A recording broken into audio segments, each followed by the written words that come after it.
Doctor نے جب میرے والد کے حقے پر پابندی لگائی تو یہ خبر میرے والد کے لیے سن اسرافیل کی حیثیت رکھتی تھی۔ وہ پریشان ہو گئے، لیکن ڈاکٹر کا فیصلہ عدالتی فیصلہ تھا۔ میرے والد ڈسپلن کے بھی انتہائی سخت ہیں، یہ جب کوئی چیز ٹھان لیتے ہیں تو یہ پھر سے پیچھے نہیں ہٹتے۔ میرے والد نے حقے پر پابندی لگا دی، ہم لوگوں نے حقہ اٹھایا اور گودام میں رکھ دیا۔ یوں دکان کی بڑی اٹریکشن اچانک ختم ہو گئی۔ حسن اتفاق سے انہیں دنوں ایکسچینج کی اپ گریڈیشن بھی شروع ہو گئی اور ہمارا فون بھی عارضی طور پر کٹ گیا۔ یوں دکان کی دوسری اٹریکشن بھی ختم ہو گان اٹریکشنز کے خاتمے کے ساتھ ہی دکان کے رش میں کمی ہو گئی۔ لوگ دکان کے قریب پہنچ کر منہ نیچے کر لیتے تھے اور تیز تیز قدموں سے آگے نکل جاتے تھے۔ وہ جو روز صبح سویرے ہماری دکان نون پر آ کر بیٹھ جاتے تھے اور ان کی شام بھی اسی دکان پر ہوتی تھی، وہ بھی اچانک غائب ہو گئے۔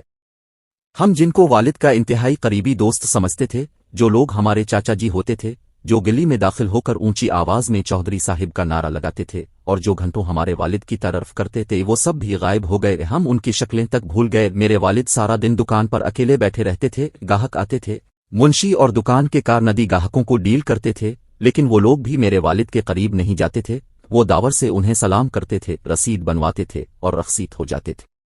میں اس وقت پرائمری اسکول میں پڑھتا تھا۔ میرے کچے ذہن کے لیے یہ صورتحال ہضم کرنا مشکل تھا۔ میں ایک دن والد کے پاس بیٹھا اور میں نے ان سے پوچھا، ابا جی آپ کے سارے دوست کہاں چلے گئے ہیں؟ میرے والد نے غور سے میری طرف دیکھا، میری آنکھوں میں اس وقت آنسو تھے۔ میرے والد نے رومال سے میری آنکھیں صاف کیں، سر پر ہاتھ پھیر الف اور بڑے پیار سے کہا، بیٹا یہ لوگ میرے دوست نہیں تھے، یہ حقے اور ٹیلی فون کے دوست تھے۔ حقہ بند ہوگا، ٹیلی فون کٹ گیا، لوگ بھی کٹ گئے، یہ بھی بند ہو گئے۔ جس دن ٹیلی فون اور حقہ واپس آ جائے گا، یہ لوگ بھی اس دن واپس آ جائیں گے۔ میرے کچے ذہن نے یہ فلسفہ سمجھنے سے انکار کر دا۔ میرے والد نے میرے چہرے کی گومگو پڑھ لی۔ وہ بولے، بیٹا یاد رکھو، اللہ تعالیٰ جب آپ کو کوئی نعمت دیتا ہے تو یہ نعمت اپنے ساتھ نئے دوست لے کر آتی ہے، لیکن ہم نعمت کے ان دوستوں کو اپنا دوست سمجھ بیٹھتے ہیں، یہ ہماری بے وقوفی ہوتی ہے۔ یہ نعمت جس دن چلی جاتی ہے، یہ سارے دوست بھی رخصت ہو جاتے ہیں۔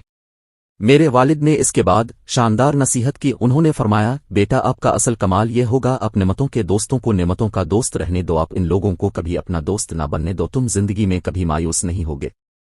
میرے والد نے فرمایا، بیٹا آپ کرے کے دوستوں کو کار کا دوست سمجھو، کاروبار کے دوستوں نون غنہ کو کاروبار کا دوست سمجھو، اور اپنے عہد بڑھیے کے دوستوں کو عہدے کا دوست سمجھو۔ ان لوگوں کو کبھی اپنے دل تک نہ پہنچنے دو، تمہارا دل کبھی زخمی نہیں ہوگا، تم کبھی خون کے آنسو نہیں رواگے۔